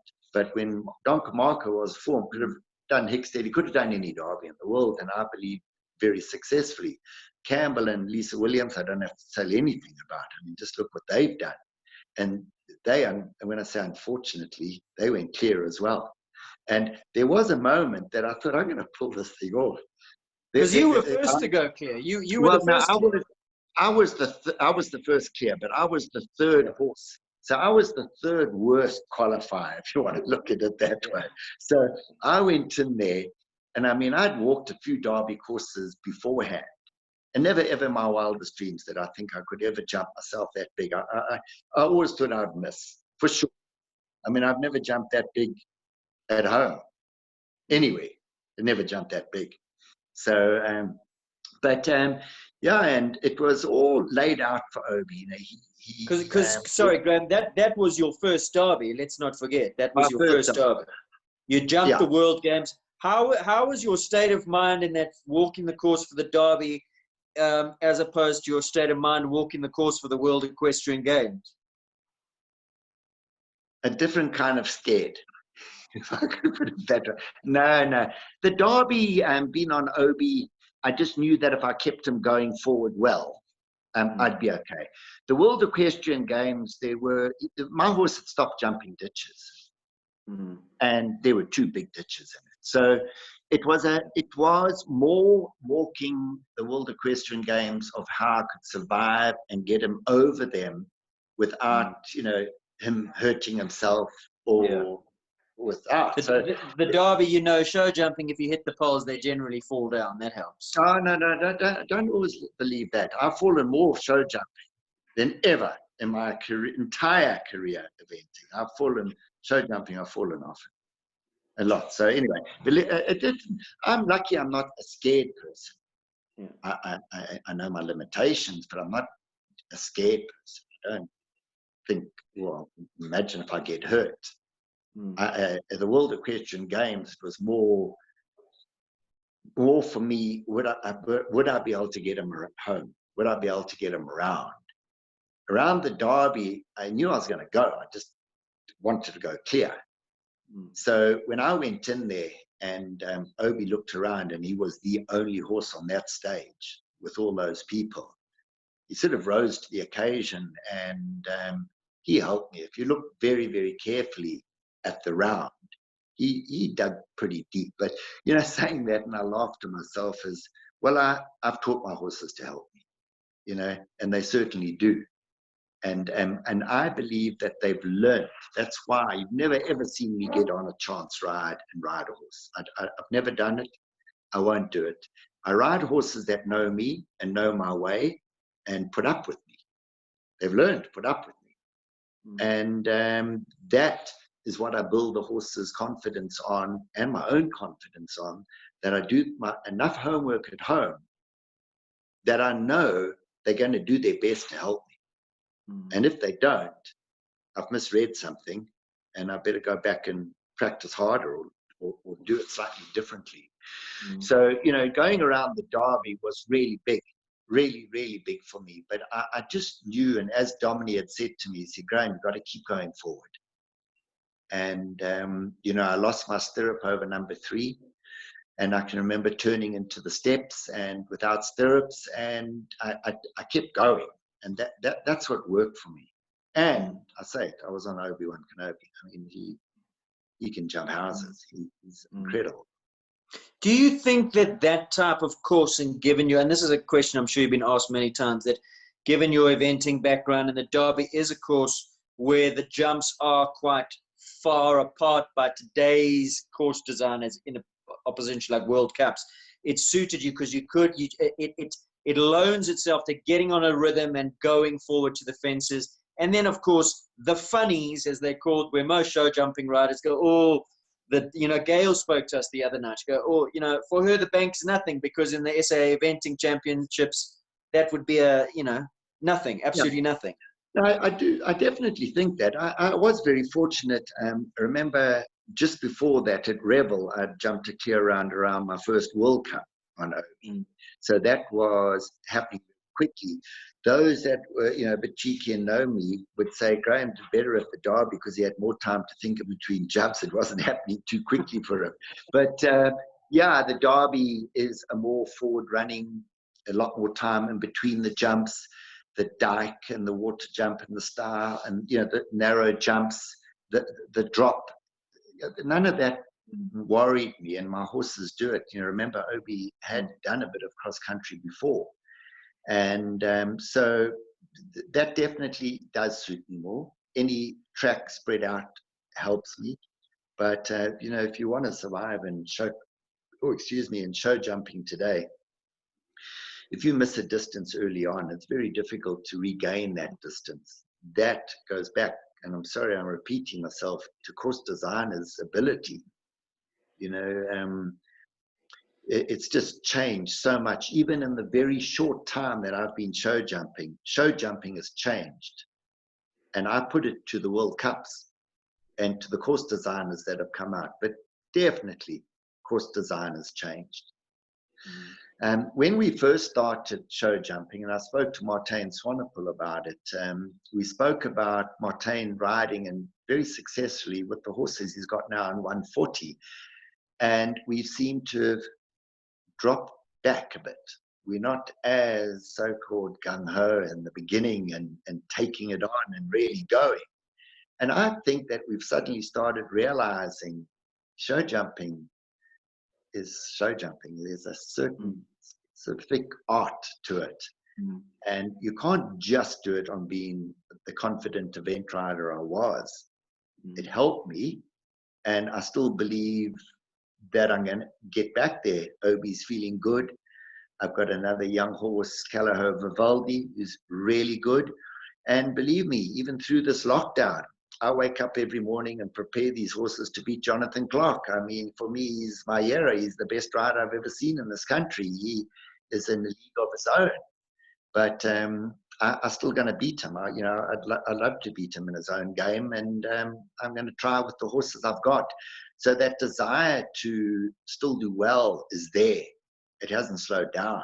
I secretly am working harder at it. And yeah, maybe. I've told Jonathan often. Tell me, Obi, he's been out for a while, and you couldn't find what was wrong with him. There was something that just wasn't there. Yeah, I think I think he's feeling very, very good now. I believed it was a foot problem. We've balanced his feet. We're working really hard on getting him to land correctly on his feet. And he's feeling very, very good at the moment. And, hopefully he's back there. But I have got other young, good horses. And, it's more about, it takes a certain horse to jump 150. And I could jump 135 and have a lot of fun still. 135 is still quite big and technical, and there's a lot in it. If just again to lighten it and a little bit of experience of the show jumpers, and in a way why I enjoy it, and I see it as a little bit more of humor side to things. But the warm-up arena, those that have ridden in the warm-up arena with me, I wouldn't say they've learned to stay out my way, but I'm quite shocking. I forget which is my left hand. So I often go on the wrong side of them. Oh, God, are you one of those? A very funny story is when I'm in my zone preparing for my few final jumps, I can go in my zone, so to say, and I sometimes turn in front of riders to get to my jump. And I once did it in front of one of Gonda Beatrix's riders, and she told me in no uncertain terms that this was not a eventing warm-up arena. So, Gonda's always frightened me a little bit, but I mean, she again has been incredible how supportive she is. I mean, one of the last shows I went to, she kept lifting her leg as I was about to take off, and I know I shouldn't be looking down there. And I said, Gonda, you're putting me off. She said, well, Graham, that kind of distance, you've got to put yourself off.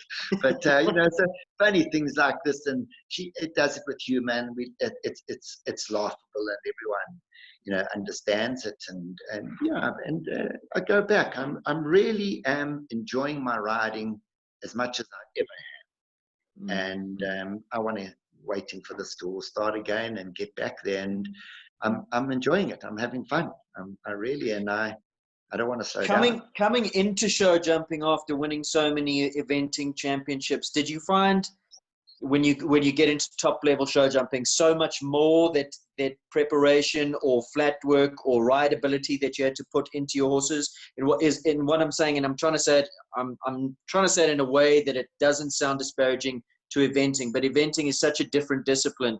And at top level show jumping, did you learn more? Did you have to learn more? Was there knowledge that you didn't have in your tool bag that you had to find? No, most certainly. I think, right, number one, if I could, I'd still be eventing. I love eventing. It's the ultimate in sport. To have a horse do a dressage test at that level, to have your trust and confidence to go around the cross country and the demands of the cross country, and to be careful enough to show jump, it's the number one equestrian sport in the world. It's fantastic. But going back to show jumping, were there changes? Flat work is flat work. If you do your flat work correctly, it helps your dressage, it helps your show jumping, helps your cross country. So no, I didn't have to change too much. I had to learn the preparation required for the show jumping. That I had to do. And, to have the backing of Dominic Alexander, it was incredible. And, what's nice is I can go there and then follow it through for a week or two on my own, and then go back and he'll guide me. And so I didn't have to change too much, no. In fact, the bigger the jumps, sounds crazy, the easier it is for me to see a rhythm to. People won't understand that. It's more when it's small that you then start to do too much. But if the jumps are really big and you have to keep flowing forward and going forward, it starts coming to me like my eventing did. So possibly why I've got away with jumping in the bigger classes without being a show jumper for as long as the others. Maybe I'm talking back now to when Obi was starting to jump in the bigger classes. The jumps came to me a lot easier. It wasn't as daunting as I thought it would be. But, I certainly am the first one to admit, and I sort of pride myself by saying I've taught them to look after me. Those that watch very carefully, I make my horses work from time to time. Yeah. You must be a very proud father watching Kirsten jump in the big classes as well, and it must be a wonderful family dynamic that you can go to shows and have this experience together. Because in just speaking to Peter Gotts, a guy that retired at the top of his game, and a lot of us thought far too early, the reason why he got out of it, he says, is because he became a family man and he wanted to be at every cricket match and at every thing that his kids did and be involved, and riding just pulled him away from that too much. Whereas your family dynamic with Michelle and Kirsten, all involved, you have this love for and passion for the sport all together. And of course, Kirsten's come through the ranks and has jumped the big classes as well. So as a father sitting on the sidelines, how proud of you, and what sort of emotions go through you watching her? Yeah, no, look, it does make me very, very proud. I get more nervous for Michelle and Kirsten than I would for myself. I get nervous for them. For me, it's a bit tense to watch them. But I'm incredibly proud of Kirsten, but more so of how hard she can work at things and how much she applies herself to get it right and to work on it. And she's understood it. The horses aren't bought for her. You make them from the beginning. You make them. You make it work. If it doesn't work, you can't just replace it. So I'm very proud of what she has done and what she's achieved, and especially from where the horse came and how it came to us. The horse she rides is not an easy horse either, but it's an incredible athlete, and she's done very, very well. And I'm very, very fortunate. I work with her every day. We ride together and chat in the evenings. It can become a little bit, and I'm pretty sure Paul Justin, he hears Michelle and I and Kirsten talk about horses, and he's out of it now. And he himself, for me, was a great horseman. He might not have been a very competitive rider, but his ability to work with a problem horse on the ground was way above average. I mean, he did most of my groundwork, and he held me when I got on these young horses. And I knew he wouldn't let go, but more than wouldn't let go, the horses are very quiet from him. So yeah, we are a horse family, and it's lovely to be doing it all together. And to watch Kirsten, and I have a few plans of my own of how I can help her stay there and what we do.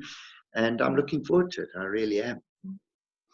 Now, Graham, when we started this conversation, you were talking about your methodology behind the backing and pre-training of horses that we said we'd come back to, because that's a big part of your business as well.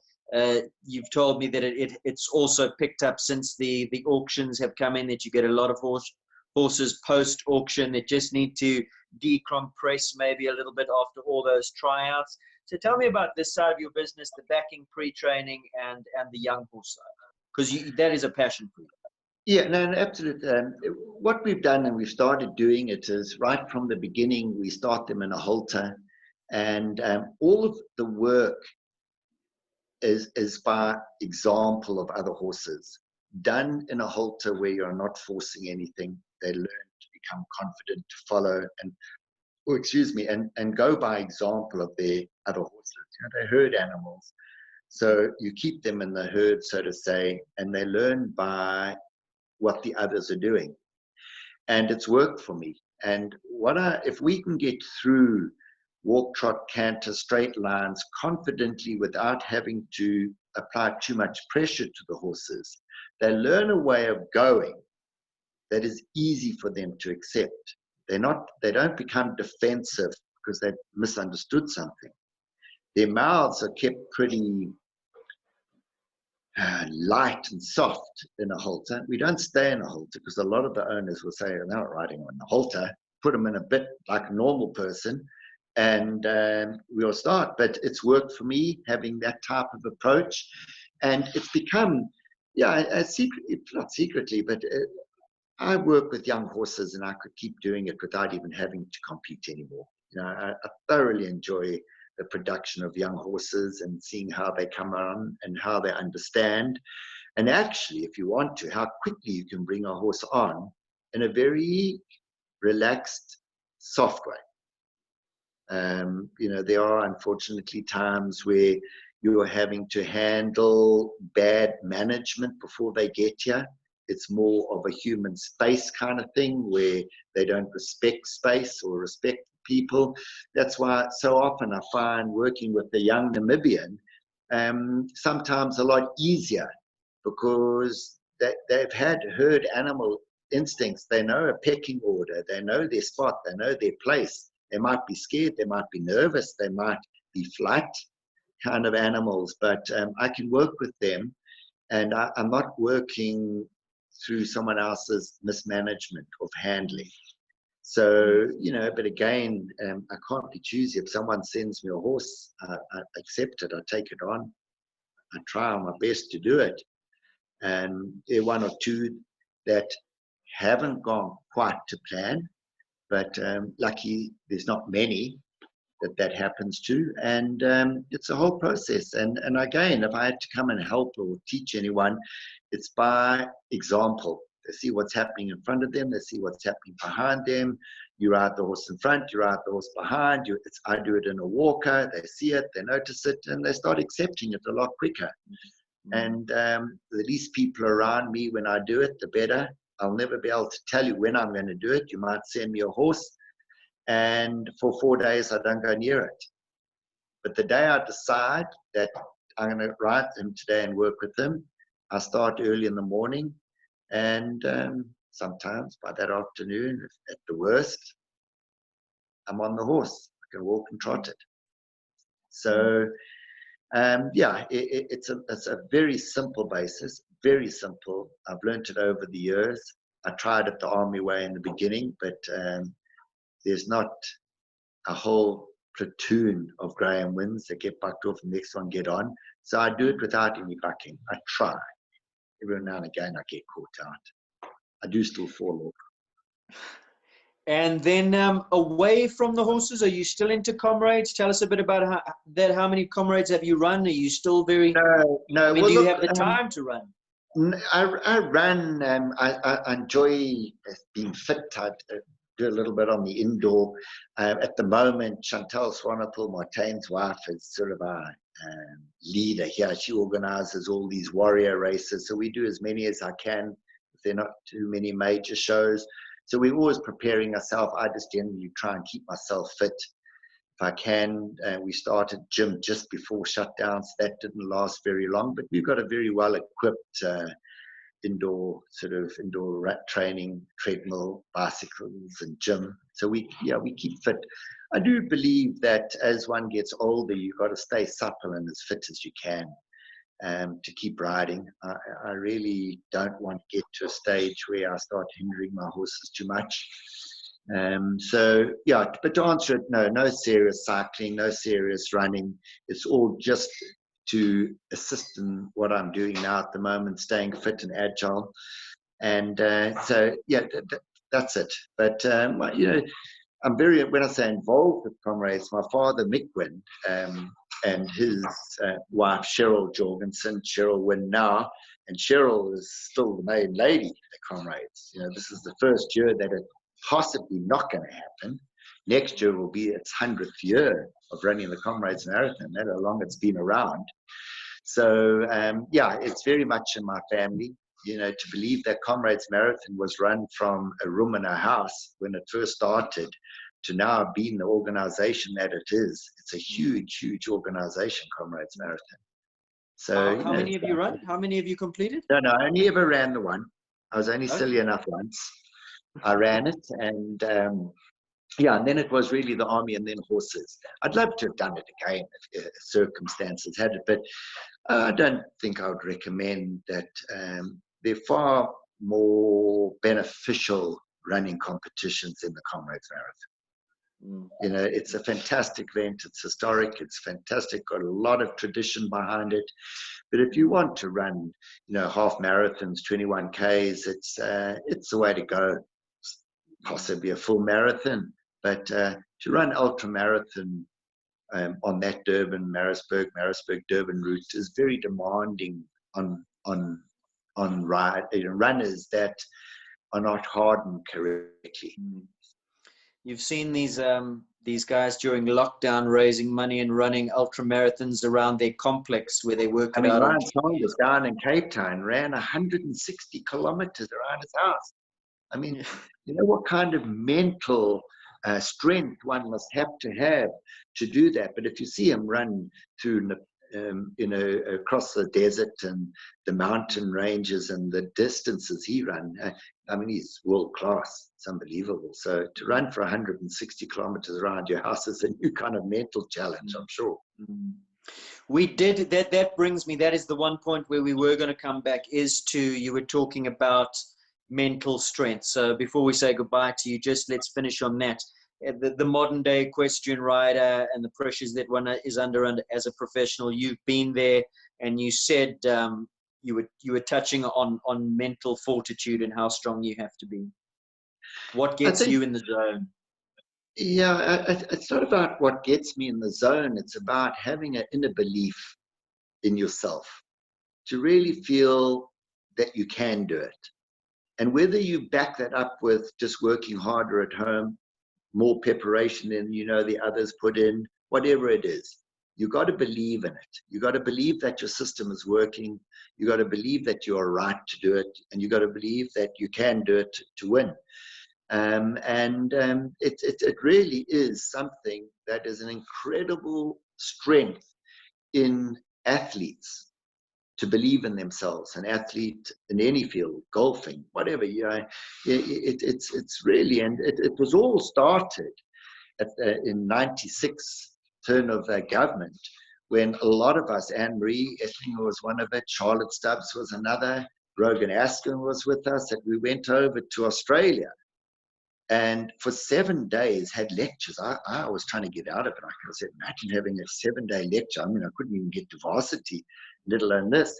And they touched on the importance of the self-belief and believing, and the importance of actually going, if you need it, for counseling to help you believe in yourself.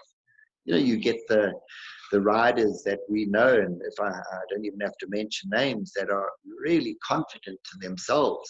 They believe in themselves. They wake up, they prepare, they go there, and they know they're ready.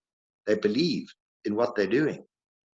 And the moment you stop believing that is the time to question the level you're riding at. That is how important self-belief is, and inner confidence in yourself. So I try and base what I do around it. Whether I'm confident to get on a horse, the time is right. It's not a silly, brave, stupid move. I do it because I'm confident I'm going to get on because he's ready. I've done my work. I read it. It's all about confidence in reading a situation. Anyway, Aidan, it's been a wonderful, wonderful chat. I've thoroughly enjoyed it. Thank you so much.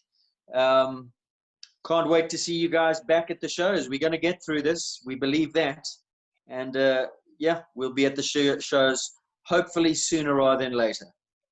Well, Aidan, thanks for giving me the opportunity just to talk about my experiences with the horses. And I hope I didn't waffle on for too long. I've never spoken this long in my life. But anyway, thank you very much. And all of out there, stay strong, stay positive, and we'll get through this and see you at the next show. And Jonathan Clark, keep working. I'm still trying hard.